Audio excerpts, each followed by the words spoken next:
This next guy is hilarious. He's a screenwriter, performs all around town. You guys are going to love him. Ladies and gentlemen, Mr. Mike Muldoon.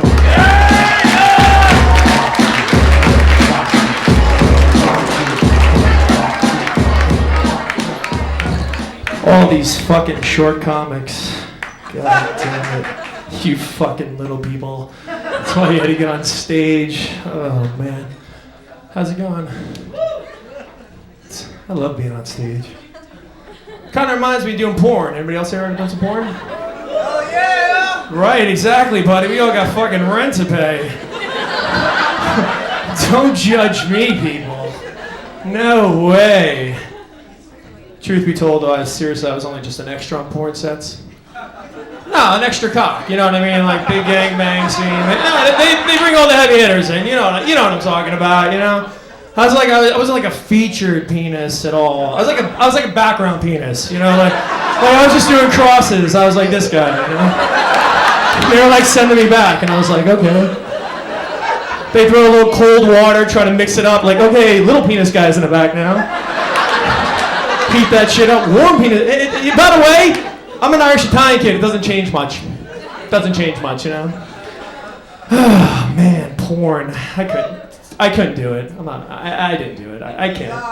No, you know what it is? I come from this really like sort of blue collar, middle class family. My parents worked really hard to put me through school. I don't think they'd want to see, you know, throwing all that money down on my education like one load at a time on screen, you know? I think the biggest challenge with it though is that, like, all right, I don't know if you guys recognize me, but I'm a star of student films. I am screened at more film festivals that nobody goes to. But what I'm saying is, I know what it's like to be on a film set. And there's a lot of time and preparation in between each scene. You have to keep that whole like emotional thing up the whole time. You know, you got to keep your emotions up. Could you imagine this the whole time, trying to keep that up? You know, like I know there's like a fluffer around and maybe some pills and shit, but I go numb if it doesn't work. You know, like I don't even like to switch positions during sex. You know, because if we're out too long, everything just goes south, and then we got to start all over again.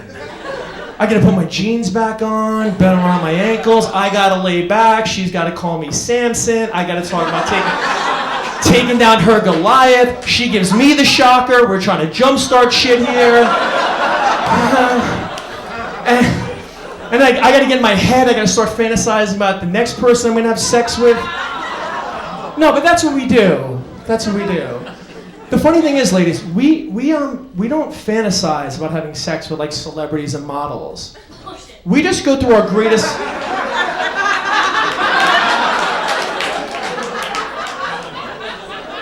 Unless they're ex-girlfriends. But what we do is we go through our greatest hits album.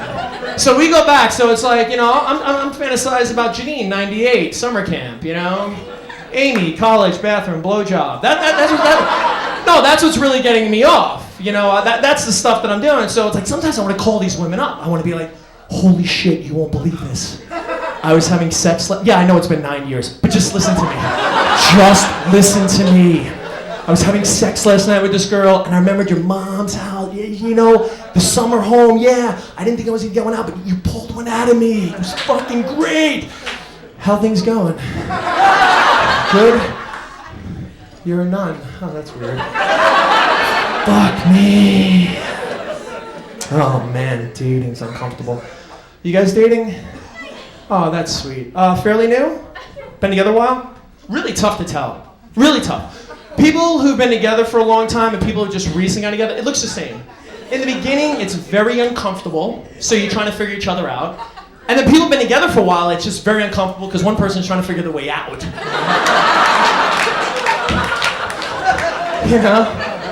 It's horrible. You know what sucks too? Dating in Los Angeles is hard. It's hard to do it here.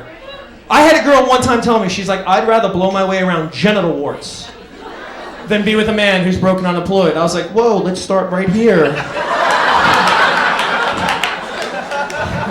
No, I'm clean. Ladies, I'm clean. No, you know I know I'm clean? I only date women with health insurance. Yeah, after you have sex a few times, I send her off, she gets checked, she's clean, we're clean.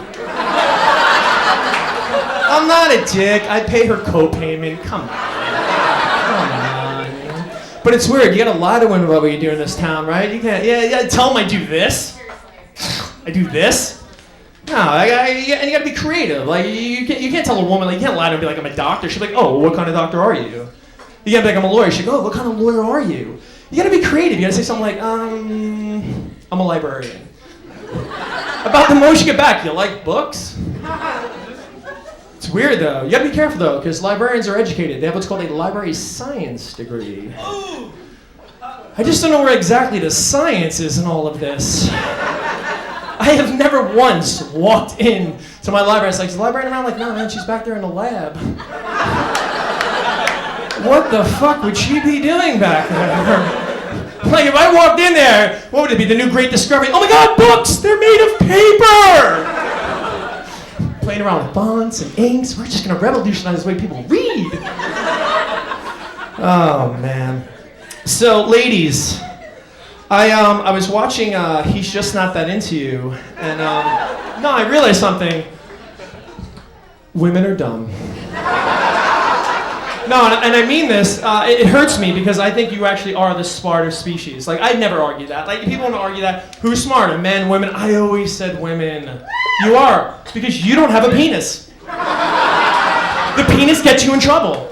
No matter how smart you are and how to give anything, you have a penis, you're bound to do something stupid. Like a congressman, like, oh no, I could send my penis over a social networking site with 300 million people that frequent that. No, I'm sure it'll navigate its way down to where it's gotta go. That wasn't this, that was this talking, so we will do dumb things. But I remember, this was based on a book, and this girl shows up at my place one day, she's like, Michael, you better be careful. I'll know if you're not into me. I was like, whoa. Haven't called you in like 3 weeks. I don't know about you, but that's a pretty good indication. Crazy woman that just showed up at my door. Like, I know when a woman's not into me. She won't let me put it in her ass. No, anal sex is love. It really is. No, it is. Like, no, listen, when a woman's saying, I don't want to put myself through an uncomfortable, painful experience, she's really just saying, you're not the guy for me. I get it. But, like, it's just weird. Women are always wondering, is this guy into me? And most guys are just wondering, will she let me in her? You know what else is dumb? Dogs. No, and I love dogs, don't get me wrong. Dogs are cute, they're cuddly, but if you really pay attention to personality, they're dumb. You know, it's like, I was walking this dog the other day, and it saw a squirrel, and it ran up, and it barked like 20 minutes at the squirrel, like, ruh, ruh, ruh, ruh. Like, at some point, he just thought the squirrel was gonna come down, you know? But I don't think the dog wanted to hurt the squirrel. I think the dog just, wanted to do, like, I think squirrels to dogs are like pedophiles to little boys. No, they don't necessarily want to hurt them. They just maybe want to sniff around their ass a little bit, But it's so weird. Like, hey, what's with Los Angeles and dogs? Like, I grew up in New York. Like, nobody brought their dog anywhere. I go to parties now. There are more dogs there than there are kids. Like, where I grew up, nobody carried their dog anywhere because you couldn't. You can't carry a pit bull, okay?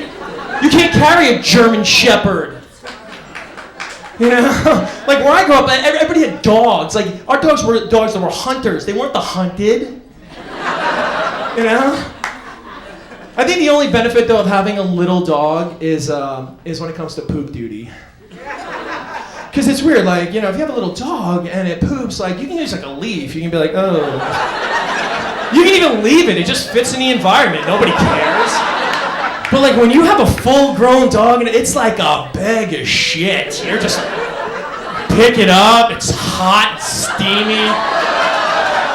You got like a shit sack going on, You're like walking down the street and then like you run into your neighbor and he's got one too, but you're both like looking at each other up here because nobody wants to acknowledge the fact that you both got bags of shit in your hand. Or every once in a while I'll screw up, I'll see a neighbor and I'll give him this and I'll realize it's the poop bag shit wave, Seriously, if dog was man's best friend, it would learn how to shit in a toilet, okay? All right, ladies and gentlemen, my name is Mike Muldoon. Thank you for being here.